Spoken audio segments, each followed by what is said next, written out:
When it comes to the best way for a child to learn, there are a lot of different thoughts and opinions out there. Imagine you were told that a great way to help a child both mentally and emotionally is by allowing them more time for physical activity within the classroom. With the stress of standardized testing and making sure that students are meeting all the curriculum requirements, taking any time away from academic learning can be a scary thought.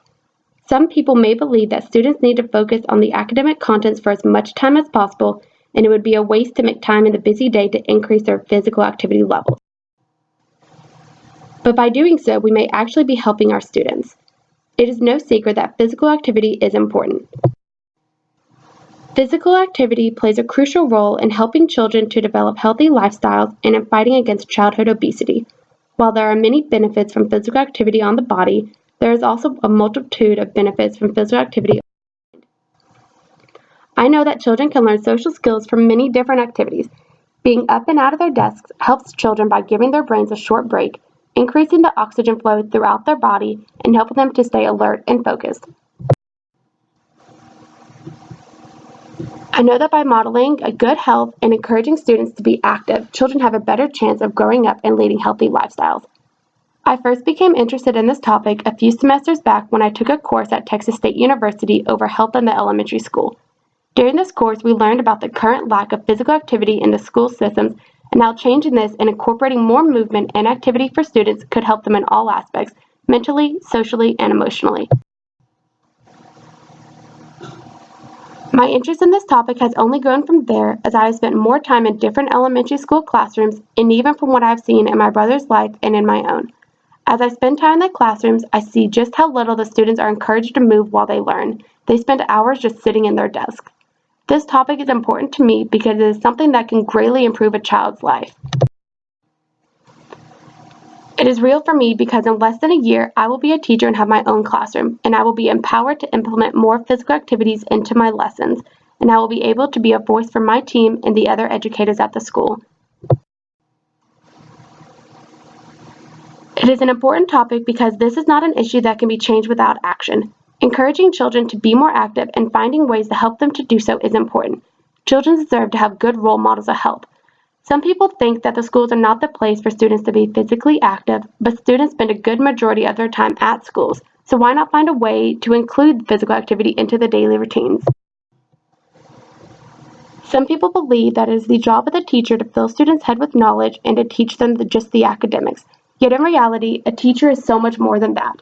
Teachers are educators, counselors, nurses, role models, and friends. They are anything and everything that a student needs, and I believe that this should include being a proponent of increased physical activity within the schools. To begin my journey into researching this topic of increased physical activities in the school systems, I read multiple online articles that explore and discuss the topic. From one website, I learned that physical activity helps students by reducing feelings of depression and anxiety and promoting psychological well-being, and that it may help improve students' academic performance, including academic achievement and grades, academic behavior, such as time on task, and factors that influence academic achievement, such as concentration and attentiveness in the classroom. This information is from the Centers for Disease Control and Prevention.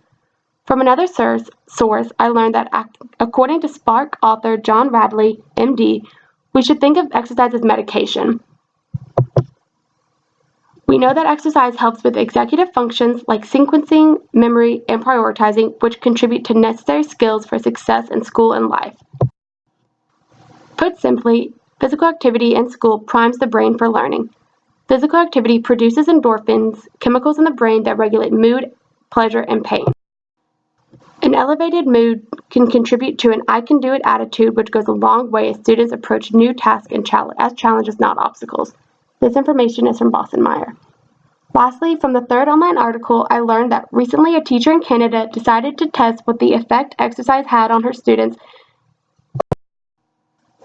She found some amazing results. The teacher added 2 weekly bouts of exercise that were 20 minutes each and conducted them while still teaching her regular subjects like language arts and mathematics.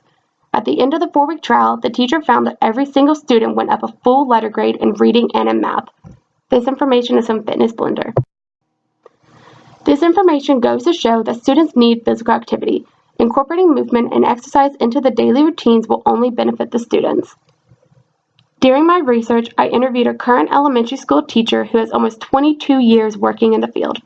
In my interview with Mrs. Casey, I asked her for her opinion and thoughts about incorporating physical activity into the classroom. She responded stating that in every classroom there are students who learn differently, and incorporating physical activities will help in reaching those students who learn kinesthetically. She believes that physical activity should be incorporated but in small, short doses, and mainly for independent practice with students. When asked if she has personally seen a difference academically and/or emotionally in children that are more physically active, she responded that she has definitely seen a difference, and by giving students a chance to move, they are able to focus more on the lesson. Lastly, I wanted to know firsthand the relationship between an increase in physical activity and the overall health of a person. During the semester, I took a physical fitness and wellness course that made me greatly increase my daily level of physical activities. During the semester, I ran multiple miles many days a week and also participated in conditioning exercises. In reflection over the semester, I can see how this increase of physical activity had a positive impact not only upon my academics, but also on my emotional health. My self-esteem and overall mood were a lot higher than previous semesters. The increase of physical activity helped improve my focus on days that I had class. From this experience, I have learned more about the benefits and importance of physical activity in the classroom. I learned that it is possible to incorporate more physical activity into the academics, and by doing so, we are helping our students to grow and learn. Researching this topic and learning more about the benefits of incorporating physical activity in the classroom will help me as I move forward along my path to become a teacher. I will take this newfound knowledge with me and keep it in mind when I have my own classroom. I will use this research to become a better teacher and to help my students grow mentally, socially, and emotionally.